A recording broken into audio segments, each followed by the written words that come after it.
Hello and welcome to BitBoy Crypto. I am your host, BitBoy. We make videos on this channel every single day.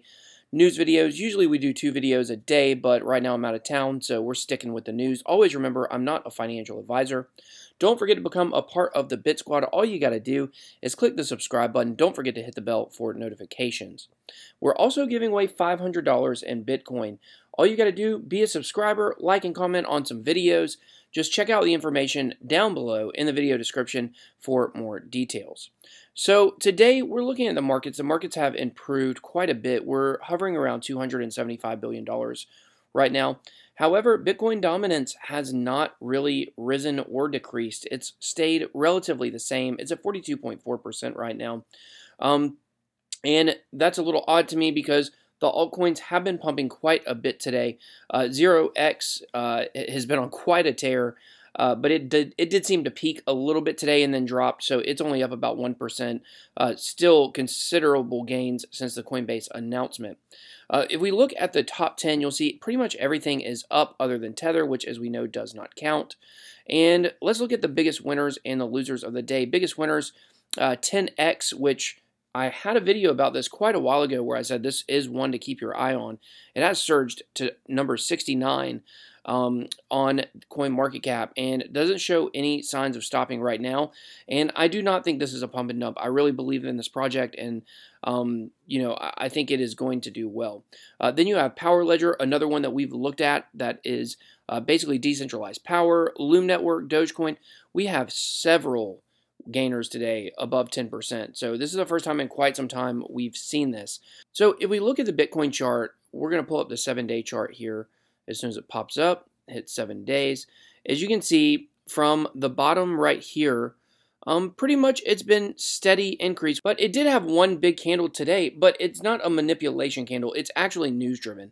So there's been quite a lot of bullish news about Bitcoin and crypto today. I want to cover all of it, so we're going to focus more on that than altcoin news. Got a couple altcoin stories at the end, but Coinbase says it has green light to list coins deemed securities. So obviously Ethereum has been deemed to be a security, but it was a big announcement from the SEC, but as far as Coinbase goes, it was already on there. So it was really almost like a green light just to keep it on there. However, there are several other cryptocurrencies that will probably be deemed securities within the next 1 to 2 years. And as soon as that happens, that clears the regulation out of the way for Coinbase to add them. So one you may specifically be wondering about is Ripple. Will Ripple be deemed a security? And that is a big question right now. We don't really have the answer to it, unfortunately. It seems as if there are some things that would make it favorable to be a security, but other things that wouldn't. And with Ethereum, one of the biggest things that went into the decision by the SEC to deem it a security was the fact that it was decentralized. No one person or entity is getting all of the money from Ethereum. So with Ripple, I believe the number 61% of the nodes are owned by the company. So there is a level of centralization with Ripple, and there is a question on whether it will be deemed a security or not.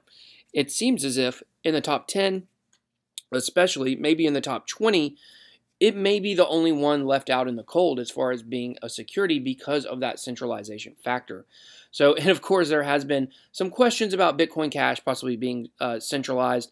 We talked about that yesterday. You guys read that story and make sure you guys really understand what's going on with that situation. I had a lot of people that I respect in the Bit Squad, or at least one person who I respect in the Bit Squad that said, there were some issues with the story I reported on yesterday regarding Bitcoin Cash.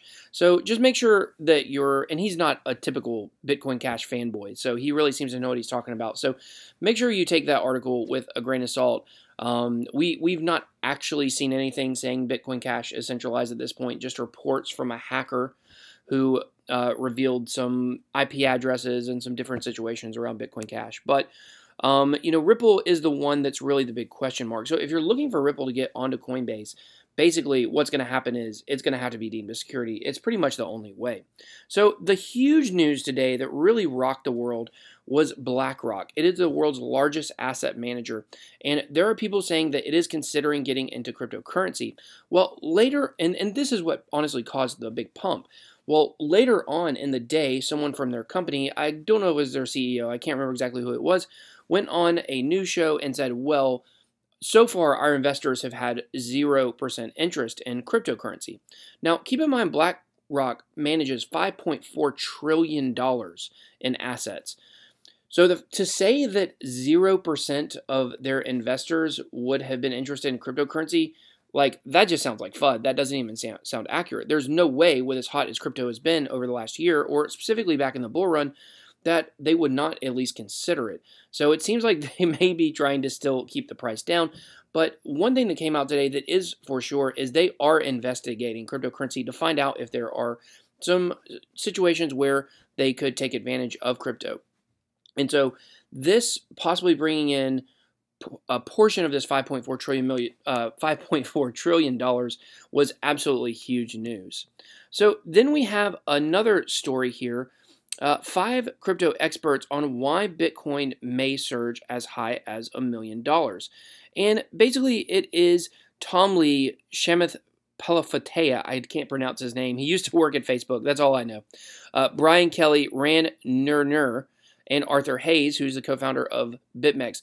They all basically believe that what is going to happen is that the stock market is going to eventually come into cryptocurrency, and it is going to bring absolute gains that we couldn't really imagine into cryptocurrency. And I'm on record as saying I personally don't see any way, other than the world runs out of electricity, that Bitcoin will not eventually hit $1 million. I believe it will hit $1 million within 5 years from now, but it could take 10 to 15 years. But to me, there's almost no way, and this is not financial advice, do your own research, but in my personal opinion, I see no way that Bitcoin does not hit $1 million in the next, several years, or few to several years, if you will. So it's always good to get a little affirmation on what you believe from people that are respected and that really know what they're talking about. So Peter Thiel and billionaire Jihan Wu, who owns Bitmain, both of them invest in Block.one. These are 2 huge investors in the world. And if you don't know what Block.one is a company where Dan Larimer is heavily involved, as I believe he's the number 2 in charge there. I think he's the CTO. But Dan Larimer, you may know him from Steemit, BitShares, and obviously now he is working with EOS. And Block.one is the company that is behind EOS. So an investment in Block.one is an investment in the EOS platform. And to me, this is the most bullish news we've seen on EOS in quite a while. After the mainnet launch, we did see a lot of FUD coming out, questions about the network, all kinds of stuff. But it's really good if you're in the EOS community to get confirmation like this, that there is big money still coming into this project. So I think right now, really, EOS needs to start pumping out some good decentralized apps. I think that goes for all platforms in cryptocurrency. Decentralized apps are what really needs to happen. We need to move on, in my opinion, from utility tokens and platforms and start building on these. There's no, there's no reason to have, it's just like, think about with the internet. When the internet first started and became widely used in the 90s, we had how many search engines did we have? Hundreds. Did we need hundreds of search engines? Absolutely not. We needed a few of them, and we needed those to kind of up the game and make searching better instead of always someone coming out with a new search engine. So I think that's pretty similar where we're at with crypto. So I'm very looking forward to seeing what kind of decentralized apps are going to be on EOS. We already know some, a social media one specifically, and a few others, but it'll be good to see those start getting used. So now we have Augur. We've talked about Augur quite a bit in the last couple of weeks, just due to the fact that they launched their mainnet. They are live, and it is a predictive betting platform. And their volumes just topped $1 million, and they're, I wouldn't say going parabolic at this point. That's one of my favorite phrases. I say it all the time, but in crypto, it's definitely something you have to understand. But the volume is accelerating with Augur. So it's just so good to see with this community that is stuck by this project as long as it took to get out, that they're actually starting to reap some rewards from their hard work. So once again, Augur seems to be doing well. And I really hope that what we're going to see is that this becomes a very successful project, as it is one of the oldest projects on Ethereum. So on to FunFair, one of my most favorite cryptocurrencies, gambling on the blockchain, which is going to totally revolutionize, I believe, the gaming industry, or gambling industry, if you will. and they now have their first operator. Their first operator is Rake the Rake, and it is the gambling market's leading poker rakeback affiliate. So basically what's going to happen is after the closed beta of FunFair has been completed, Rake the Rake is going to be the first example of how they're going to empower a new generation of casino operator. So this is big news.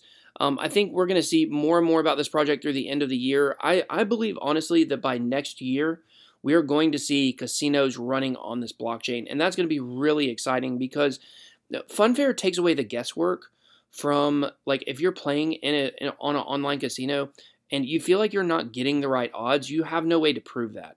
But with gambling on the blockchain, you're going to get the proper odds that you're supposed to get on the games that you're playing, and there's no way for it to be rigged. So everything will be on the blockchain, and it's immutable, so it can't be changed once the parameters are set in. So very excited to see where that goes. So everybody, thanks so much for watching today. Don't forget to become a member of the Bit Squad by clicking the subscribe button and the bell button for notifications. And until next time, BitBoy out.